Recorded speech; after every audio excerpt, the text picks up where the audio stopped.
안녕하세요. 네. 저희 하연이를 위해서 기도해 주셔서 감사합니다. 하연이가 중이염 수술을 요번까지 총 4번을 받았더라고요. 그래서 이제 약을 아이들 같은 경우는 이제 36개월 미만에서 중이염이 이제 잘 생깁니다.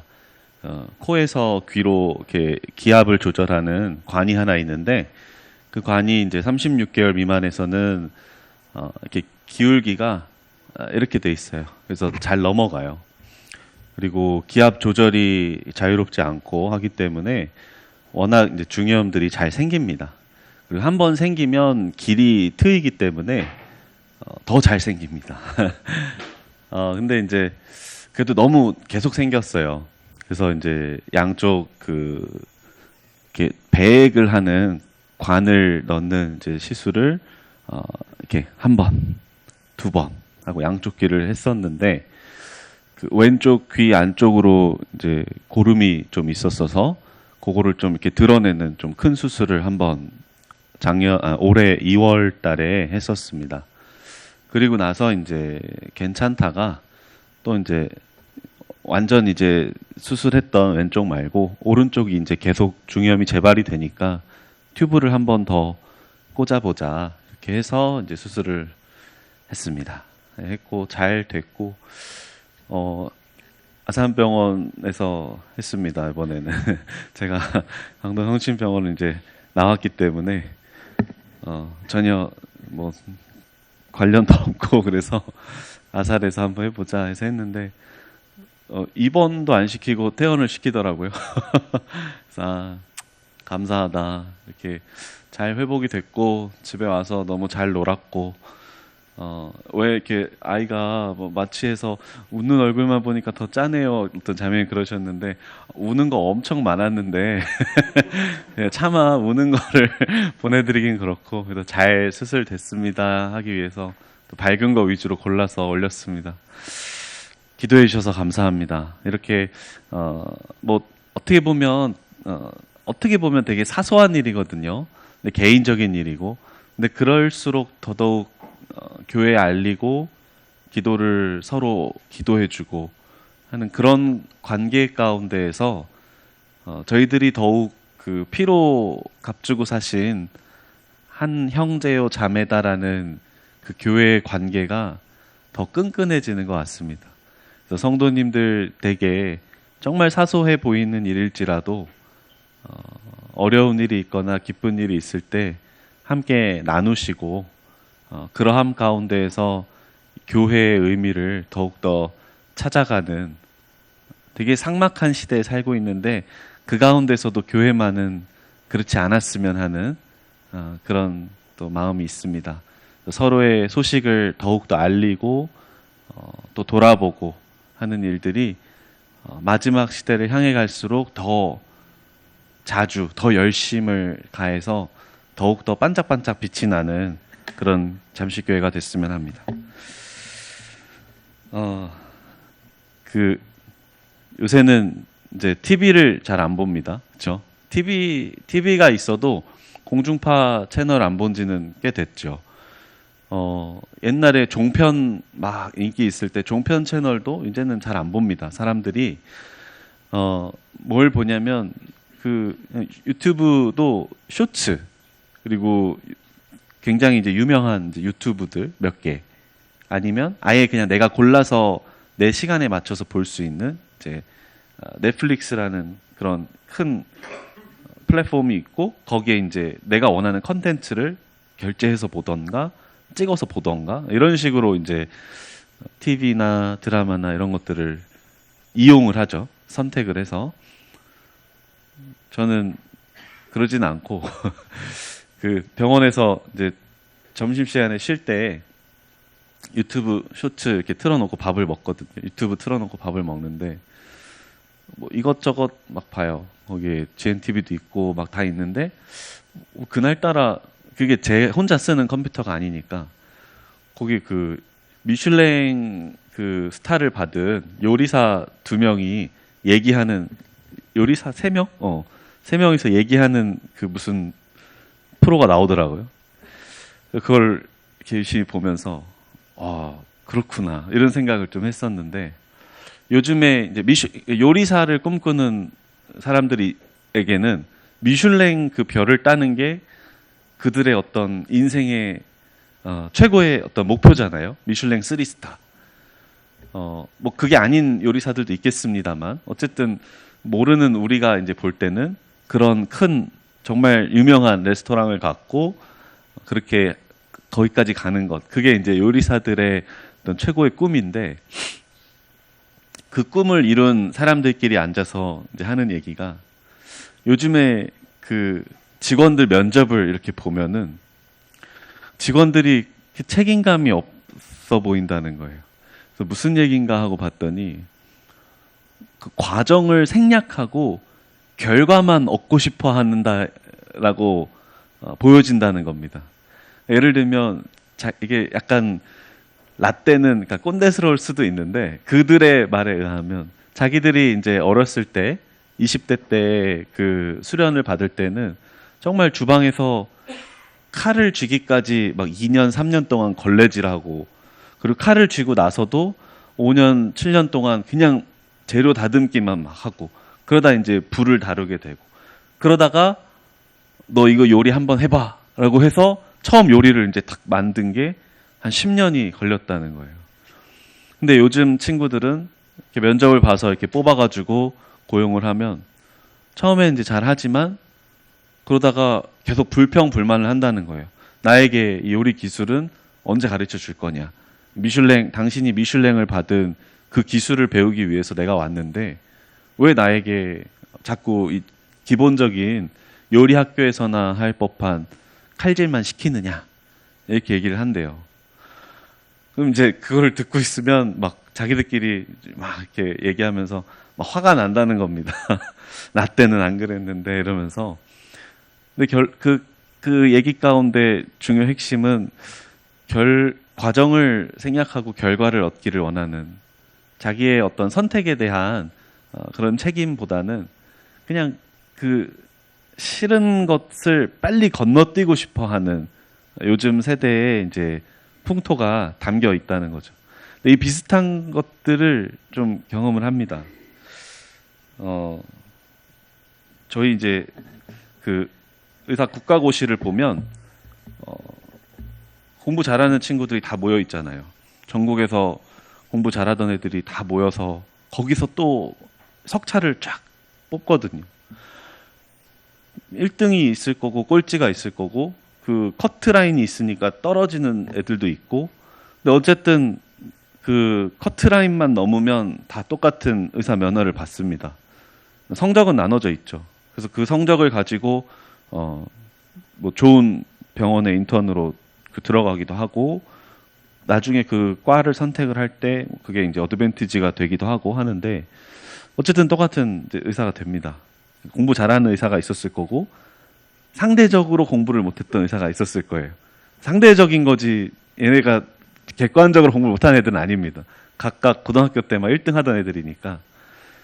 근데 이들이 이제 똑같이 어떤 병원에 인턴으로 딱 들어가요. 그러면 그 인턴으로서 해야 되는 일들이 있거든요. 근데 그 인턴으로서 해야 되는 일들에 아주 극소수만 그 머리를 쓰는 일이고, 나머지는 정말 누가 와도 할 수 있는 일들을 시키거든요. 예를 들면 이거 프린트해와. 저기 가서 드레싱 카트 가지고 와. 그다음에 이 환자 드레싱 내가 한 것처럼 똑같이 해놔. 저 환자 동의서 받아. 그러니까 너무나도 누구라도 할 수 있는, 전국의 1등이 아니어도 누구라도 할 수 있는 일들을 시켜요. 그러면 공부 잘한 애나 공부 못한 애랑 공부로서 차이가 나는 게 아니죠. 성실감으로 차이가 나는 거예요. 그래서 그 인턴 성적을 매길 때 그 각 과의 이제 교수님들이, 그 담당하는 교수님들이 점수를 매기는데 A, B, C로 나눠요. 다른 점수는 없어요. A, B, C. A 턴, B 턴, C 턴 이렇게 나누는데, 그 점수를 매길 때 얘가 공부를 얼마나 잘했냐는 그렇게 중요하지 않아요. 간호사들 부르고 임상병리사들 부르고 어떤 사람은 청소하는 아줌마들도 불러서 얘가 어떻게 얼만큼 성실했습니까? 뭐 다른 동료들이랑 잘 지냈나요? 문제는 없었나요? 이런 것들을 보세요. 그리고 점수를 매겨요. 그리고 그 점수가 이제 과를 선택을 할 때 예를 들어서 저 같은 경우 이제 소아과를 썼는데 그 소아과 과장님이 저를 이렇게 뽑기 전에 다 물어보고 다녀요. 얘 어땠어? 인턴 때? 얘 그래서 학교 다닐 때 어땠어? 뭐 그래서 뭐 착해? 성실해? 말 잘 들어? 다른 인턴들이랑 잘 지냈어? 이런 것만 물어봐요. 뭐 공부 잘하니? 학교 성적 어땠대? 뭐 똑똑해? 이런 거 전혀 안 물어봐요. 왜 그러냐면 뽑아놓으면 다 똑같거든요. 뽑아놓으면 공부를 잘하는 애나 못하는 애나 그 과 입장에서는 뽑으면 다 백지예요. 거기다가 이제 새로 채워 넣는 겁니다. 근데 그거를 채워 넣을 때 같이 일을 잘하고 성실하고 한 친구를 뽑지 뭐 이렇게 공부 잘하고 일 잘하고 똑똑하고 이런 친구를 뽑지는 않는다는 거예요. 요즘에 이제 그 이번 주 토요일에도 직장생활 세미나 크리스천 그 직장생활 세미나를 서대문교회에서 이제 하게 되는데 그 거기에 오는 직장인 청년들을 대상으로 설문조사를 이렇게 쭉 했어요. 그래서 어떤 내용을 듣고 싶으냐, 어떤 내용이 있었으면 좋겠냐, 이제 물어보고 얘기해보고 하면은 요즘에 가장 많이 듣고 싶어하는 내용이 일단은 이제 직장 내에서의 이제 전도, 복음 전도, 굉장히 훌륭한 청년들이 많습니다, 우리나라에. 그리고 두 번째가 이제 직장 선택 또는 이직에 관한 것들이 되게 있어요. 그러니까 내가 이 회사를 계속 다닐지 아니면 다른 데로 옮길지 이런 내용들을 많이 얘기를 하거든요. 그러니까 어떤 선택을 해야 되는지를 듣고 싶어 해요. 앞에서 얘기하는 사람이 자기들이랑 나이 차이가 얼마 안 났으면 좋겠고 그리고 그들이 어떤 선택을 어떻게 했는지를 듣고 싶어 하고 실제로 그러니까 어떤 원리적인 이런 말씀에 기준되는 그런 선택이 아니라 진짜로 실제로 그래서 너는 어떻게 했는데를 듣고 싶어 하는 거예요. 그걸 통해서 이들이 원하는 게 뭘까? 결론은 자기들이 어떤 선택을 함에 있어서 해답을 얻고 싶어 하는 것 같더라고요. 그래서 오늘은 선택과 관련된 얘기를 좀 해보려고 합니다. 성경에 몇 인물들이 있습니다. 저희가 참고할 만한 그 중에서 이 선택과 관련된 아주 유명한 예시가 하나 있죠. 그 롯에 대한 이야기입니다. 아브라함의 조카인 롯에 대한 이야기를 먼저 한번 살펴보겠습니다. 창세기 13장입니다.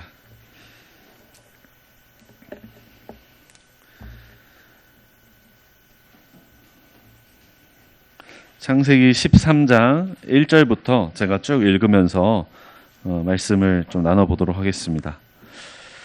아브라함이 애굽에서 그와 그의 아내와 모든 소유와 롯과 함께 네겝으로 올라가니 아브라함에게 가축과 은과 금이 풍부하였더라. 그가 네겝에서부터 길을 떠나 베델에 이르며 베델과 아이 사이 곧 전에 장막 쳤던 곳에 이르니 그가 처음으로 제단을 쌓은 곳이라. 그가 거기서 여호와의 이름을 불렀더라. 아브라함의 일행 롯도 양과 소와 장막이 있으므로 그 땅이 그들이 동거하기에 넉넉하지 못하였으니 이는 그들의 소유가 많아서 동거할 수 없었음이니라. 아브라함을 따라서 그 아브라함의 그 고향에서부터 롯이 아브라함을 따라서 옵니다. 한 가지 주목할 점은 아브라함은 그 요 바로 앞장에 보면 12장 4절에 아브라함이 여호와의 말씀을 따라갔고라고 나오고요. 바로 이어서 롯도 그와 함께 갔으며라고 나옵니다. 그러니까 아브라함은 하나님의 말씀을 따라서 갔고 롯은 아브라함을 따라서 갔어요. 거기서부터 일단은 차이가 발생을 합니다. 아브라함의 선택은 하나님의 말씀이었고 약속이었고, 롯은 하나님의 말씀이 아니라 아브라함이 자기의 선택이었어요. 근데 어쨌든 그 선택은 잘한 선택이죠. 롯이 아브라함을 따라서 그 땅을 떠나서 이 아브라함을 따라서 왔고, 그 아브라함에게 은과 금과 양과 그 물질들이 풍요로워질 때 롯도 함께 풍요로워졌습니다. 하나님의 축복이죠. 근데 거기서 이제 문제가 생겼습니다. 가축과 은과 금이 많아졌으니까 서로 싸우기 시작한 거예요. 그 목자들이. 여기서 롯이 선택을 해야 돼요. 롯의 입장에서 좀 얘기를 하자면, 자기 그 조카니까 뭐 삼촌인가요? 자기가 아브라함을 따라서 그 왔고 하나님이 축복을 해줘서 너무 좋아요. 지금 롯은. 근데 그 좋은데 이 아브라함의 그 목자들과 자기의 목자들이 너무 많은 재물과 양으로 인해서 서로 싸우는 거예요. 롯 입장에선 불편하죠, 마음이. 자기 어떻게 했어요? 나를 이렇게 챙겨주고, 롯 입장에선 어떻게 보면은 자기의 이 모든 그 부와 이런 것들을 이렇게 챙겨준 사람인데 싸우고 싶지가 않은 상태인 거죠. 근데 그때 아브라함이 이 7절에 보면 나를 떠나라 라고 얘기를 해요. 떠나라 하면서 롯에게 선택권을 줍니다. 너가 이쪽으로 가면 내가 저쪽으로 가고, 너가 저쪽으로 가면 내가 이쪽으로 가겠다. 성도님들 같으면 어떤 선택을 하셨겠습니까? 롯의 입장이시라면. 여러 선택권이 있었겠지만 가장 현명한 선택은 무엇이었을까요? 아브라함 곁에 남는 거죠. 어떻게든 자기 목자들을 다그치고 치리하고 어떻게 해든 아브라함 곁에 남는 게 가장 현명한 선택인 거예요. 근데 롯은 그러지 않았죠. 10절에 이에 롯이 눈을 들어 요단 지역을 바라본즉 소알까지 온 땅에 물이 넉넉하니 여호와께서 소돔과 고모라를 멸하시기 전이었으므로 여호와의 동산 같고 애굽 땅과 같았더라. 롯이 눈을 들어봅니다. 아브라함의 선택과 롯의 선택의 가장 큰 차이는 여기서 나옵니다. 아브라함은 하나님의 말씀을 의지해서 떠났고요. 롯은 자기 눈을 의지해서 떠납니다. 우리가 어떤 선택을 함에 있어서 롯의 선택을 항상 조심해야 합니다. 근데 우리 삶은 대부분 롯의 선택을 합니다. 왜냐하면 하나님의 말씀은 눈에 보이지 않거든요. 하나님의 말씀이 눈에 보이지 않기 때문에 굉장히 급한 환경 가운데 살아가는 우리에게 거의 대부분의 선택은 아마 롯의 선택이 아닐까 합니다. 그렇죠? 네. 그냥 내 눈에 보기에, 나의 생각에 이곳이 좋겠다, 좋아 보인다 라는 것이 판단의 기준이 되는 거죠. 그렇게 갈라섭니다. 롯은 소돔과 고모라가 있는 지역으로 갔고 아브라함은 그 반대쪽으로 갑니다. 14장 1절입니다. 당시에 시날 왕 아므라벨과 엘라살 왕 아리옥과 엘람 왕 그돌라오멜과 고임 왕 다달이 소돔 왕 베라와 고모라 왕 비르사와 아드마 왕 시납과 스보임 왕 세메벨과 벨라 곧 소알 왕과 싸우니라. 롯이 이제 소돔과 고모라 땅에 자리를 잡고 나서 소돔과 고모라가 속한 지역과 이 엘람 왕으로 대표되는 그 이 반대쪽 진영이 서로 싸웠습니다.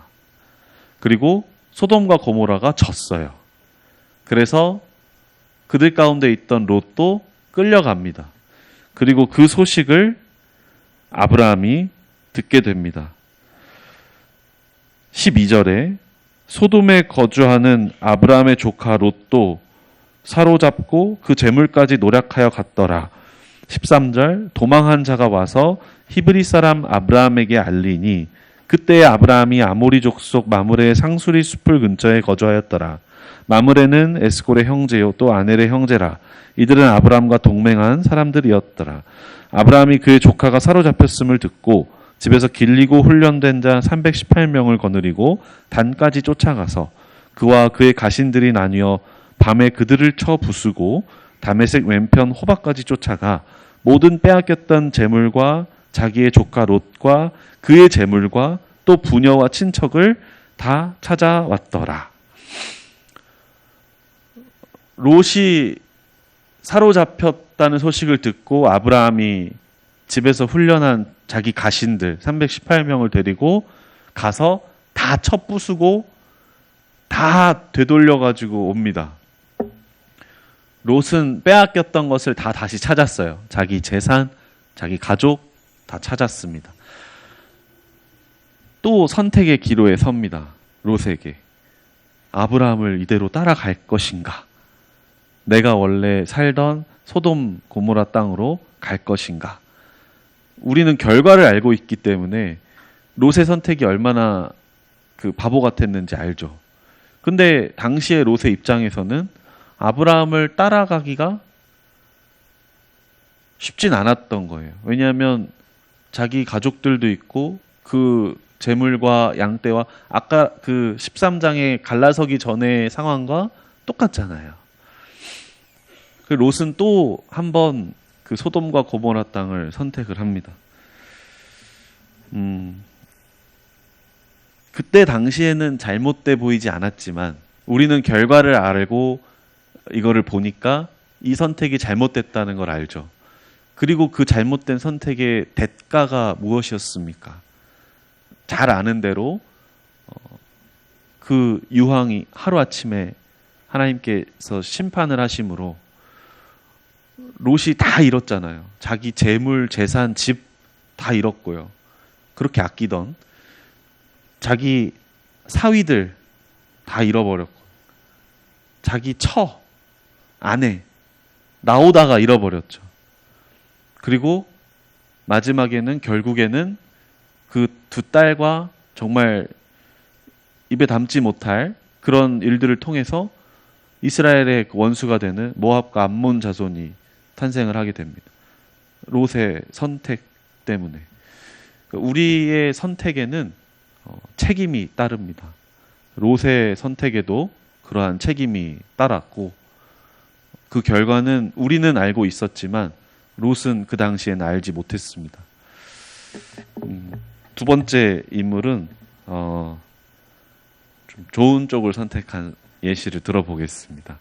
사무엘상 16장으로 가겠습니다.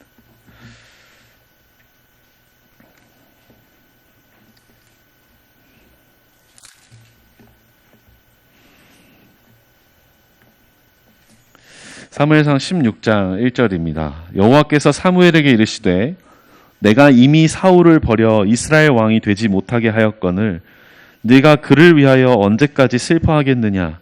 너는 뿔에 기름을 채워 가지고 가라. 내가 너를 베들레헴 사람 이새에게로 보내리니 이는 내가 그의 아들 중에서 한 왕을 보았느니라 하시는지라.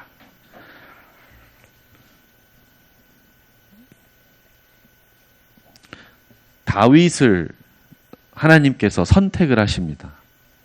이세 그 아들들 가운데 가장 작고 볼품 없었던 그 다윗을 하나님께서 이 사무엘을 통해서 다윗에게 기름을 붓습니다. 당시 다윗의 나이가 대략 15살 전후, 그러니까 10대 초중반이었을 거라고 예상이 됩니다. 다윗은 선택을 할 수 있었어요. 이때부터. 지금으로 치면은 엄청난 그 로또를 맞은 거거든요. 왕족이 되는 거예요. 그 생각해보세요. 양 치다가 양떼 목장 이런 데 가보셨나요? 저희 하연이가 양을 참 좋아하더라고요. 저를 안 닮았어요, 그건. 너무 싫어요, 저는. 가면 막 냄새 나고, 막 쫓아와요, 막.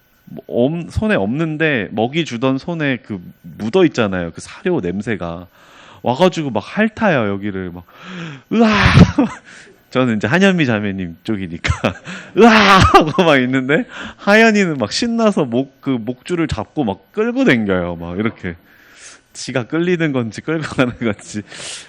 근데 그 양 목장 이런 데 가보시면 너무 냄새나고 지저분하잖아요.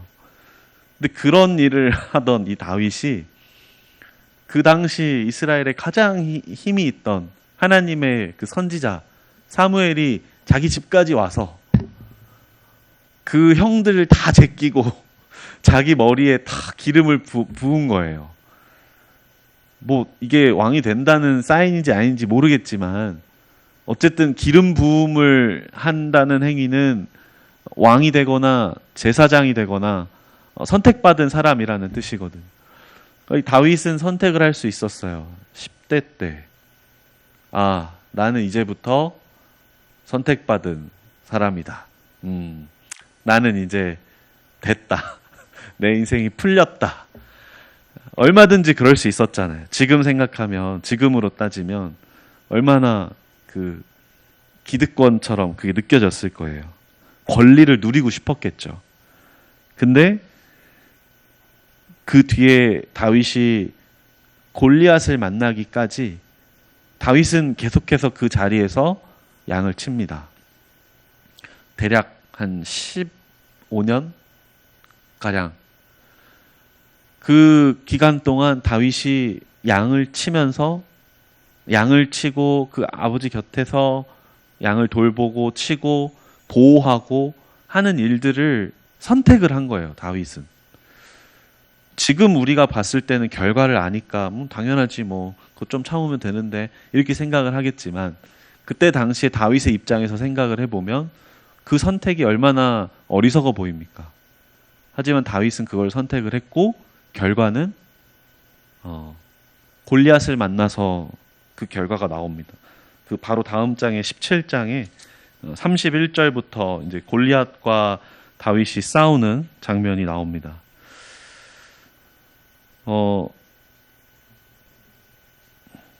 31절부터 쭉 읽겠습니다. 어떤 사람이 다윗이 한 말을 듣고 그것을 사울에게 전하였으므로 사울이 다윗을 부른지라.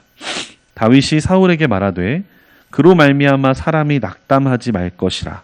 주의 종이 가서 저 블레셋 사람과 싸우리이다 하니 사울이 다윗에게 이르되 네가 가서 저 블레셋 사람과 싸울 수 없으리니 너는 소년이요 그는 어려서부터 용사임이라.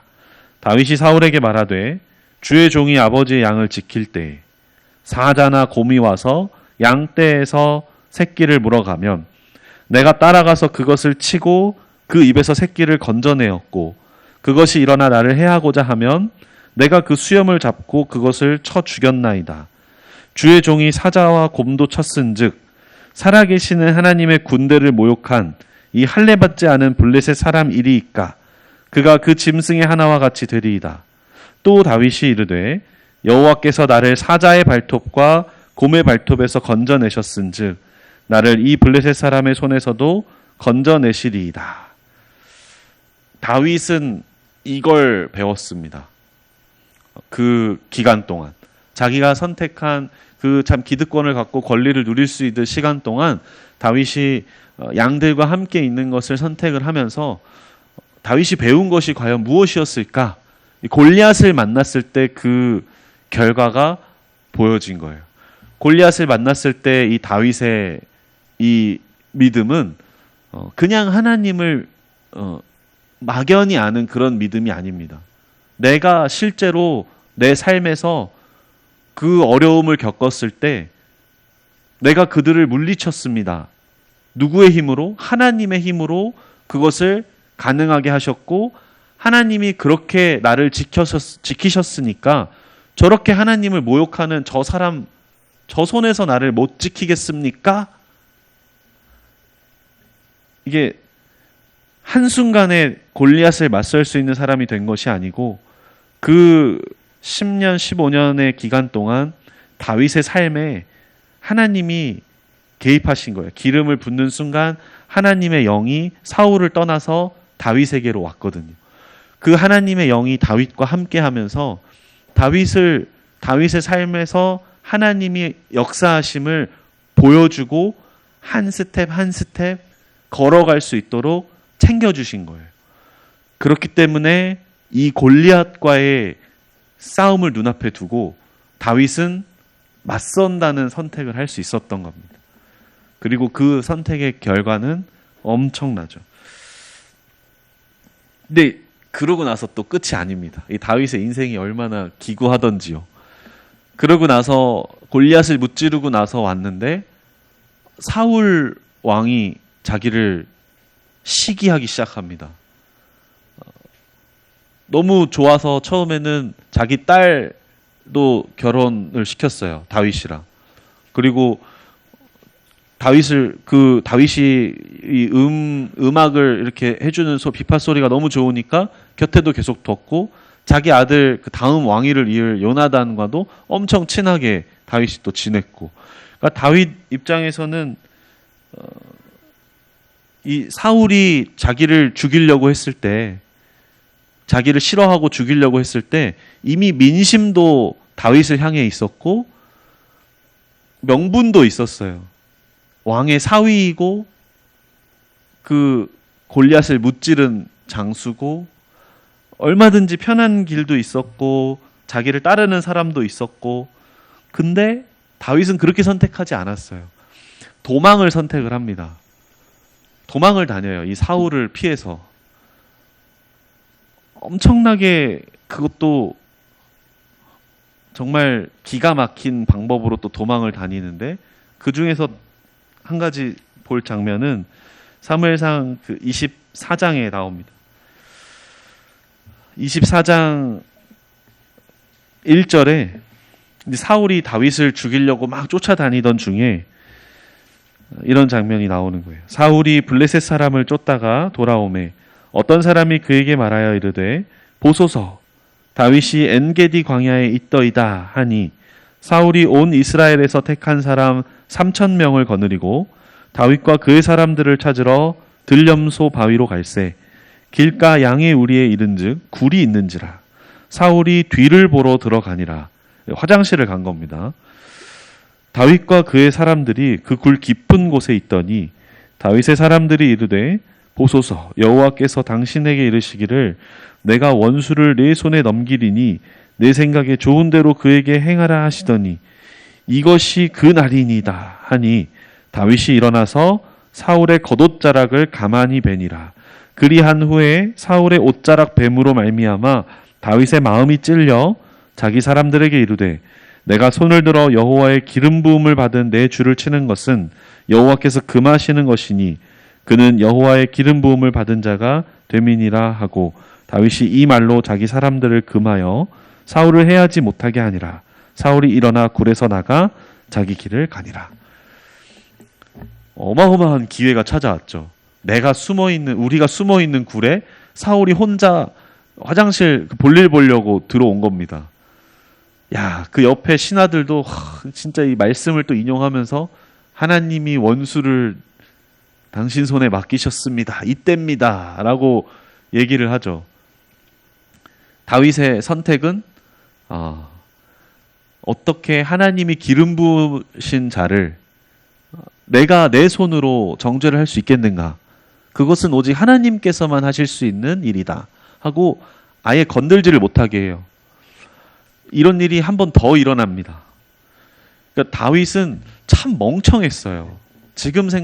우리가 지금 결과를 다 알고 보면 정말 이 주님 마음에 합한 사람이고 너무나도 잘한 선택이고 이 하나님이 이래서 다윗을 좋아했구나 라고 보겠지만, 그때 당시에 다윗의 입장에서 본다면 이 선택 하나만으로 자기를 따르던 사람들이 실족해서 떠날 수도 있었던 거고, 그 화살이 자기에게 돌아와서 사울이 다윗이 숨어있던 거를 혹시 알아채리고 나가가지고 군대를 들여보낼 수도 있고 불을 질렀을 수도 있고 얼마나 생명의 위협이 되는 순간이었겠습니까?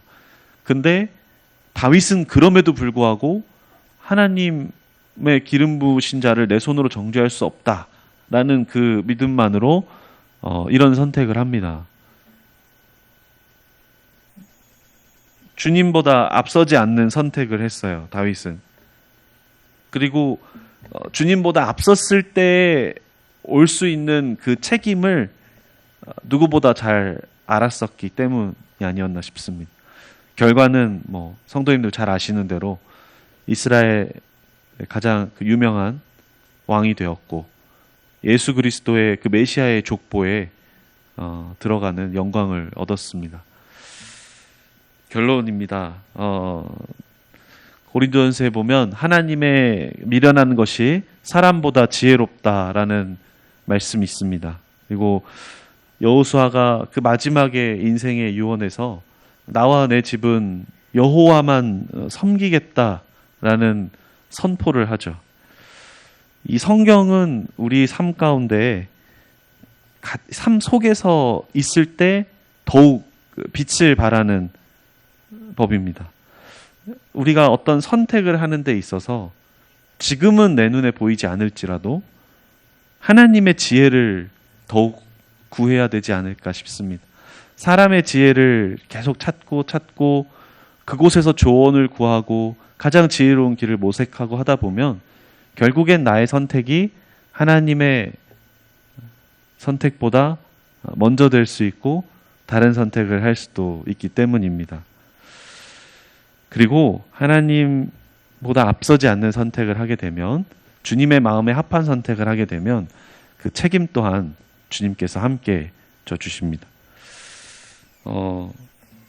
한 청년이 있습니다. 가장 유명한 대학을 졸업을 했고요. 최고의 신학교를 나왔고 예수님은 없다라는 결론을 내리고 기독교를 괴롭히던 그런 청년입니다. 누군지 아시겠죠? 네, 그 청년의 삶에 주님께서 나타나셨습니다. 사울아 사울아 네가 왜 나를 핍박하느냐. 그것이 이 청년의 인생의 터닝 포인트가 됩니다. 말 그대로 터닝 포인트입니다. 다시는 뒤돌아서지 않았어요. 사울은. 그 사도 바울이 그렇게 예수님을 만나고 자기 삶이 180도 바뀝니다. 그리고 나서 사도 바울의 삶은 성도님들이 잘 아시는 대로 정말 고난과 핍박과 그런 모든 그 박해와 주님을 위해 받는 그 고난, 그것의 연속입니다. 근데 그런 사도 바울이 이런 인생의 그 마지막에 이런 고백을 합니다. 빌립보서 3장에 나오는데 이것만 읽고 마무리하겠습니다. 끝으로 나의 형제들아 주 안에서 기뻐하라. 너희에게 같은 말을 쓰는 것이 내게는 수고로움이 없고 너희에게는 안전하니라. 개들을 삼가고 행악하는 자들을 삼가고 몸을 상해하는 일을 삼가라. 하나님의 성령으로 봉사하며 그리스도 예수로 자랑하고 육체를 신뢰하지 아니하는 우리가 곧 할례파라. 그러나 나도 육체를 신뢰할 만하며 만일 누구든지 다른 이가 육체를 신뢰할 것이 있는 줄로 생각하면 나는 더욱 그러하리니 나는 8일 만에 할례를 받고 이스라엘 족속이요 베냐민 지파요 히브리인 중에 히브리인이요 율법으로는 바리새인이요 열심으로는 교회를 박해하고 율법의 의로는 흠이 없는 자라. 그러나 무엇이든지 내게 유익하던 것을 내가 그리스도를 위하여 다 해로 여길 뿐더러 또한 모든 것을 해로 여김은 내 주 그리스도 예수를 아는 지식이 가장 고상하기 때문이라. 내가 그를 위하여 모든 것을 잃어버리고 배설물로 여김은 그리스도를 얻고 그 안에서 발견되려 함이니 내가 가진 의는 율법에서 난 것이 아니요 오직 그리스도를 믿음으로 말미암은 것이니 곧 믿음으로 하나님께로부터 난 의라. 12절입니다. 내가 이미 얻었다 함도 아니요 온전히 이루었다 함도 아니라 오직 내가 그리스도 예수께 잡힌받은 그것을 잡으려고 달려가노라. 형제들아 나는 아직 내가 잡은 줄로 여기지 아니하고 오직 한 일 즉 뒤에 있는 것은 잊어버리고 앞에 있는 것을 잡으려고 표대를 향하여 그리스도 예수 안에서 하나님이 위에서 부르신 부름의 상을 위하여 달려가노라. 사도 바울의 그 인생의 결론은 주 예수 그리스도 외에는 내 삶에 중요한 것은 없다입니다. 그리고 그런 주님의 부르심이라면 그 표대를 향하여 매일매일 주님께 나아가자입니다. 이것이 그 바울의 선택이고 주님이 맡기신 것들에 대한 사도 바울의 책임이었습니다. 성도님들은 어떠십니까? 우리는 어떤가요? 나는 어떨까요? 많이 생각을 했습니다. 하나님께서 나에게 맡기신 것들이 무엇인지, 내가 지금 있는 이 선택의 기로에서 나는 과연 어떤 선택을 하게 될지, 롯의 선택을 할지, 다윗의 선택을 할지, 그리고 사도 바울처럼 내 삶도 똑같이 그 살아계신 주님을 만났는데 나는 왜 그것이 터닝 포인트가 되지 못하고 계속 거기서 그 자리에서 유턴을 하며 맴돌고 있는지 그런 생각들을 좀 해봤던 시간이었습니다. 이상 마치겠습니다. 안녕하십니까. 제가 이제 수요 집회에 참석을 하게 되면서 이제 말씀 가운데 이제 생각이 되어진 것이 하나가 있었는데 디모데후서 2장 말씀이거든요. 그 2장 2절에 보면 또 내가 많은 증인 앞에서 내게 들은 바를 충성된 사람들에게 부탁하라. 저희가 또 다른 사람들을 가르칠 수 있으리라. 유언과 같은 사도 바울이 이제 디모데에게 이제 한 말이 이제 기록이 되어져 있고, 이제 이게 여기는 부탁하라라고 되어져 있는데, 이 부탁하라고 하는 것의 영어적인 원인은 이제 코밋이라고 되어져 있잖아요. 이 코밋에 어떤 단어가 붙느냐에 따라서 그 단어가 의미하는 말을 이제 볼 수가 있는데, 보통 자살할 때도 이 코밋이라고 하는 단어가 붙잖아요. 그러니까 어떠한 것을 반드시 결행하는 것, 하기 굉장히 어려운 무언가를 행하는 것의 의미를 가지고 있고, 이 충성 사람들에게 이것을 반드시 하게 하라는 뜻이 이 안에 들어 있는 것처럼 저는 이제 생각이 되어져서, 이제 우리가 매주마다 주일날 너무나도 귀한 말씀들을 단에서 듣게 되고, 이 말씀들이 그냥 한 주 사이에 굉장히 희석이 되어져 가고, 또 1, 2주가 지나고 또 한두 달이 지나게 되면 언제 이런 말들이 있었나 싶을 정도의 그런 이제 은사가 풍성한 망각 속에 저희가 이제 지내고 있는데, 이렇게 말씀들이 선포되는 이유는 그 말씀이 우리 가운데 거하고 그 말씀이 우리 삶 가운데 우리를 변화시키는 역할이 분명히 있어야 한다고 생각이 드는 거예요. 그래서 이 말씀을 좀 보면서 이제 수요 집회에 혹시라도 짧은 시간들이 혹시 주어지거나 그렇다고 한다면 주일날의 말씀과 또한 그를 통해서 한 주간의 또 삶을 통해서 분명히 경험한 하나님에 대한 이야기들을, 사실 이 앞에 나오는 것이 성도들 알다시피 뭐가 많이 준비되거나 또 그런 것도 아니고 많이 부족한 상태에서 이런 이야기들을 여기 계시는 형제님들이 좀 많이들 좀 나눠주셨으면 한다는 생각이 들어요. 요한계시록 10장 10절을 보면 작은 성경을 이제 사도 요한이 먹는 얘기가 나오잖아요. 입에는 달지만 그게 배는 쓰다고 돼 있어요. 이 말의 의미를 굉장히 다양하게 생각을 해볼 수도 있긴 하겠지만, 저는 일단은 그 쓰다라고 하는 의미가 하나님께서 막 하신 그 주님께서 하신 그 말씀이 우리가 행하기에는 굉장히 어려울 수도 있겠다.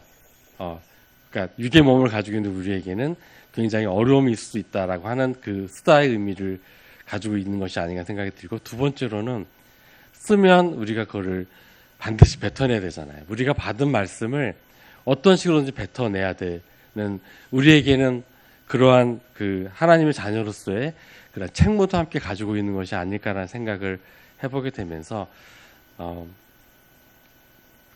뭔가 많이 알고 깊이가 있어서 이 앞에 나온 것이 아니라 그러한 것들을 함께 뱉어내고 함께 나누는 그런 시간들 갖기 위해서 이 앞에 나왔습니다. 전주 형제님 그 말씀을 이제 쭉 들으면서 이제 우리가 터닝 포인트에 대한 이야기를 이제 하셨었는데 저도 이제 비슷한 전주행님이 읽으셨던 성경책과 비슷한 내용들을 또 이렇게 보게 됐거든요. 그 창세기 12장하고 또 20장하고 26장에 관련된 내용들을 이제 저는 그 아브라함과 그다음에 그 아들 이삭의 터닝 포인트라는 생각을 좀 해보게 되면서 그 이야기를 나눠보고 싶었었고, 이제 또 하나는 사무엘상을 하셨었는데 저는 사무엘하에 다윗에 관련된 연관된 내용들을 또 같이 한번 묵상을 해봤는데 주어진 시간이 10분 정도밖에 되지 않아서 무엇을 할까 고민을 좀 살짝 해보다가 사무엘하 16장, 사무엘하 18장을 함께 잠깐 좀 나눠봤으면 좋을 것 같아요. 사무엘하 18장에 대한 배경은 그 아브라함의 셋째 아들인 그 압살롬의 반역에 관한 이야기고, 이제 그 압살롬의 반역과 그 군대와 싸우기 위해서 이제 요압과 그 동생 아비새와 이때 이 세 장수에게 이제 군대를 나눠서 이제 싸우러 나가는 그 장면이 나오는데, 여기에서 그 아브라함이 이 군대를 내보낼 때 최우선시했던 것은 압살롬의 아니었던 거예요. 압살롬의 생명을 해하지 말 것을 그 다윗은 그 간절한 마음으로 전해드는 거죠. 하지만 실제적으로 이 전쟁에서 이제 대승을 거두고 나서 이 압살롬과 이제 만나게 되었을 때 그 수하들은 다윗의 명령을 듣고서는 이제 어떻게 하지를 못했지만 요압 장군은 이제 창을 가지고 또 수하들을 데리고 죽이게 되는 장면이 나오잖아요. 그러고 나서 이제 사무엘하 18장 그 19절을 보면은 이제 제가 오늘 잠깐 짧은 시간 동안 나누고 싶은 아히마아스가 이제 나오게 돼요. 사독의 아들 아히마아스. 아히마아스가 이 승리와 그 다음에 이 모든 내용들을 다윗에게 가서 전하고자 요압 장군에게 이야기했을 때 요압 장군은 이것은 다윗에게 좋지 않은 소식도 분명히 있었기 때문에 아히마아스를 보내지 않고 구스 사람을 시켜서 보내죠. 근데 다시 아히마아스가 와서 간청을 해서 아히마아스가 구스 사람을 뒤따라가고 결국 앞질러서 다윗 앞에 이제 제일 먼저 드러나게 되고, 다윗이 했던 첫 마디는 내 아들 압살롬에 대한 이야기를 하게 되는 거죠. 근데 이 아히마아스는 그 앞에서 이제 거짓을 얘기를 하게 돼요. 다윗의 눈치와 분위기를 봐서 이제 아히마아스가 이야기한 것은 전쟁에 대한 승리만 이야기하고 압살롬의 죽음에 대해서는 이제 잘 모른다는 이야기로 해보게 되는 거죠. 제가 왜 이 이야기를 나누고자 했냐면, 우리가 단에서 이제 말에 관련돼서 이제 그 말씀을 저희가 들었잖아요. 근데 그 말에 관련된 이제 이야기를 들으면서 제가 첫 번째로 이제 제 자신을 돌아보게 된 것은 이제 가정 안에서 이제 부모라고 하는 이름으로 또 훈육이라고 하는 이름으로 아이들에게 내뱉었던 굉장히 이제 상처가 되는 많은 말들을 했던 것에 대한 이제 돌아봄의 이제 시간이었던 것 같고, 그 다음에 이제 말이 이런 식으로 상처가 되는 말들도 있겠지만 때로는 우리가 하나님의 뜻과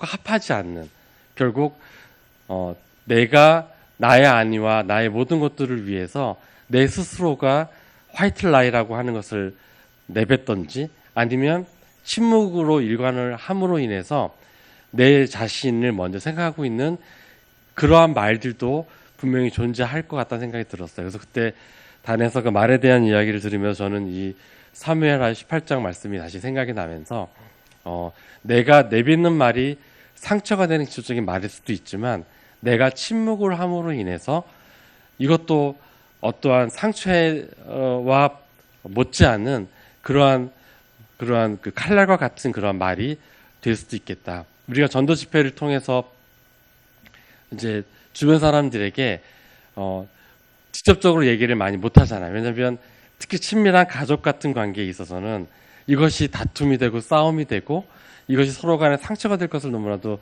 뻔히 알기 때문에 앞에서 사실은 말하는 것이 굉장히 힘들어요. 자식에게 이야기하기도 힘들고 같은 남편과 아내에게 이야기하기도 힘들고 시어머니나 자기 친부모에게 이야기하는 것도 굉장히 어렵죠. 특히나 이제 이거를 받아들일 수 있는 그러한 상태의 분들이면 모르겠지만 그렇지 않고 나는 이미 하나님을 알고 있고 나는 이미 교회 다닌 지 수십 년이다라고 생각해 되어지는 그런 완고한 분들 앞에서 이러한 복음에 대한 이야기들을 이야기하는 것이 굉장히 어렵죠. 그리고 제 자신 스스로도 삶을 돌아보게 되면 아이마스와 같은 태도를 취하는 삶을 지금까지 많이 취해왔고 어쩌면 지금도 그러한 말들을 또한 그러한 행위를 취하고 있는지도 모르겠어요. 하지만 여기 이 사건에서 또 우리가 볼 수 있는 것처럼 정말로 해야 할 말이 있는 거예요. 역할이 있는 거죠. 소식을 전해야 하는 자들의 역할은 그것이 나의 판단으로 어찌 되는 것이 아니고 그 사실을 올바르게 얘기를 해야 할 의무와 책임이 분명히 있는 거예요. 근데 이거를 갖다가 하지를 않은 거죠. 이건 방임이고 방관이고 방기인 거죠. 우리가 구원을 받았잖아요. 그리고 하나님을 경험하고 있고 우리 삶 속에 그분을 드러내는 그런 삶을 살아가고 있다라고 한다면 우리에게 드러내야 될 것은 드러내야 할 장소에 분명하게 드러내는 것. 그러니까 우리가 분위기를 따라서 내가 오늘은 좀 어색하니까 넘어가고 또 서로 간의 화평을 위해서 내가 넘어가고 하는 이런 식의 스스로의 타협이 아닌 분명하게 이야기할 것은 해야 되는 것. 이것이 우리가 앞으로 이 삶을 살아가고 있는 믿음 가운데 살아가고 있는 우리의 삶이 되어야 되지 않을까라는 생각을 잠깐 나누고자 올라왔습니다. 그리고 또 이거를 이제 이게 준비가 많이 안 돼 있어서요. 아까 디모데후서 2장을 보았는데요. 2장 12절을 한번 제가 읽어보겠습니다. 참으면 또한 함께 왕노릇할 것이요 우리가 주를 부인하면 주도 우리를 부인할 것이라. 이 부인이라고 하는 것, 베드로가 예수 그리스도를 사람들 앞에서 부인한 것도 분명한 부인이지만 아까 말씀드린 것처럼 우리가 드러내야 될 장소에서 침묵을 하는 것도 부인이라는 생각이 들어요. 참 전도 집회를 위해서 그리고 우리가 전도를 위해서 이러한 어떤 행사가 있고 어떤 기회가 있을 때만 하는 것이 아니고 우리가 살아가는 삶이 바로 전도자로서의 삶을 살아가야 되는데 아이마스처럼 그리고 또한 지금 방금 전에 읽었던 디모데후서 2장 12절의 말씀처럼 우리가 침묵 또는 광범위한 의미에서의 부인을 하고 있는 삶을 살아가고 있는 것이 아닌지를 한번 나눠보고 싶어서 여기 올라왔습니다. 시간이 되어서 이제 내려가야 되겠는데요. 전주현 선생님이 인턴 과정에 대해서 얘기를 하셨는데 서울대에서 내과학을 연구하는 교수님이 한 분 계셨다고 합니다. 이제 이분이 학생들을 이렇게 교육을 하면서 어떤 이제 과제를 이렇게 주게 되면 서울대생들은 똑똑하잖아요. 우리가 흔히들 알고 있는 것처럼. 근데 이 학생들이 반반으로 이렇게 딱 갈려지는 현상을 보게 됐다는 거예요. 하나는 수행을 굉장히 잘 해내는 학생 그룹이 있는 반면에 이런 정도의 아이가 서울대 들어와 할 정도의 의심이 들 정도의 아이들로 그룹이 나눠져서 이분이 너무 신기했다고 해요. 그러면서 이제 궁금함이 생겼다고 해요. 원인이 무엇이지? 자라난 환경 탓인가? 부모와 또 부모의 직업과 그리고 이 사람들이 살고 있는 지역과 또 아파트의 가격과 뭐 IQ와 모든 것들에 대한 조합들을 이제 이렇게 학생들을 대상으로 이렇게 해보니까 이 기준이 될 만한 것이 나오지를 않는 거예요. 그러다가 드디어 찾아낸 것이 뭐였냐면 학창 시절에 어떠한 문제를 가지고 1시간 이상 골몰이 고민을 해본 적이 있는가 없는가로 확연하게 구분됐다는 것을 이분이 발견을 하게 된 거예요.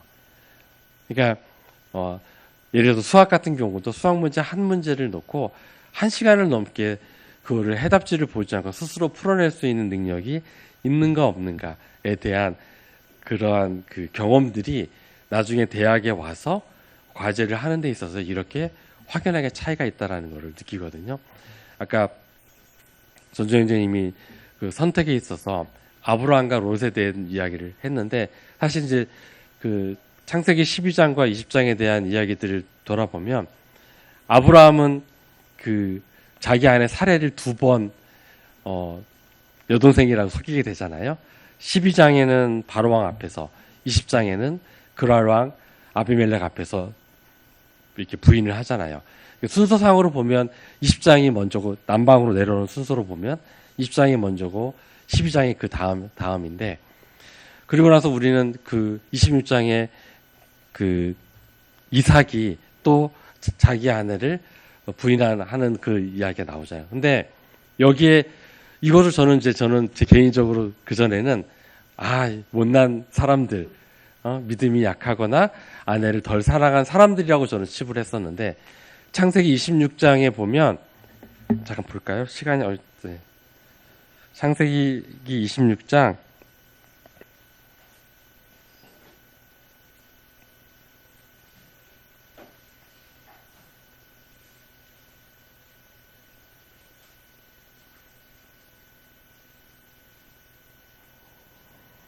음, 1절에 보면 아브라함 때 첫 흉년이 들었더니 그 땅에 또 흉년이 들매라고 나오잖아요. 이 아브라함 때 첫 흉년이었고 이삭 때 또 2번째 흉년이라고 되어 있는데 이 기간이 얼마나 될까요? 아브라함 때의 흉년과 이삭의 흉년의 이 기간이 약 100년 차이가 납니다. 아까 창세기 12장에서 보셨던 것처럼 75세 때 가나안으로 들어오고 그리고 아브라함이 175세 때 죽었는데 이삭이 당한 이 흉년은 아브라함이 죽은 후에 당한 흉년이에요. 그러면 우리가 흔히 하는 것처럼 농사를 짓다 보면 가뭄이나 이런 것들 늘상 있을 수도 있는데 여기 나와 있는 이 흉년이라는 거는 말할 수 없는 극악한 흉년을 의미하는 것이 아닐까. 이 기간 동안 우리가 보통 100년 만에 처음 맛보는 흉년 이런 식의 표현들을 쓰잖아요. 그런 것처럼 이 아브라함의 흉년과 이삭의 흉년은 굉장히 우리가 상상할 수도 없는 극악한 흉년이라고 저는 생각이 들어지는 거예요. 자기 몸을 제대로 보존할 수 없는, 결국 어찌 보면 자기 아내를 누이동생이라고 하는 건 덜 사랑해서도 아니고 이 상황은 정말 완전히 벼랑 끝으로 몰린 더 이상의 선택의 여지가 없는 아주 극악한 상황에서의 자기 고백이었다는 저는 생각이 드는 거예요. 창피하지만 이런 상황까지 갔다. 우리가 그 신약에서 예루살렘 성에서 이렇게 갇혀 있을 때 자녀를 잡아먹었던 그러한 것들도 마찬가지이기도 하지만 그러한 것들은 처한 상황에 대한 말할 수 없는 극악함을 분명히 표현했다라고 생각을 하거든요. 이런 상황에서의 그 선택이었었고 이것은 저희들 입장에서도 어쩔 수 없는 하나의 선택이 아니었을까 생각이 드는 거예요. 그리고 이 선택의 이러한 환경 속에서 비록 아브라함은 하나님께서 가나안 땅이라고 하는 곳에 분명히 말씀을 하셨지만 그 상황에서 육의 몸을 따라서 어쩔 수 없이 애굽으로 내려가긴 했지만 나중에 13장에서 보면 여호와 이름을 다른 사람 여호와 이름을 부르게 되잖아요. 그리고 이삭도 이와 같은 상황을 겪고 나서 창세기 26장에 20절, 25절에 단을 쌓고 여호와를 부르는 일들이 생겨나는 거죠. 이들이 경험했던 극악한 상황, 비록 우리가 바라볼 때는 실패나 좌절일 수도 있지만 하나님 입장에서는 이들이 하나님 앞에 온전하게 돌아올 수 있는 터닝 포인트였다는 생각을 또 해보게 돼요. 왜 또 이야기까지 하게 되는지 모르겠지만 다 9시가 돼서 나머지 혹시 기회가 되면 다음에 또 나눴으면 좋겠습니다. 감사합니다.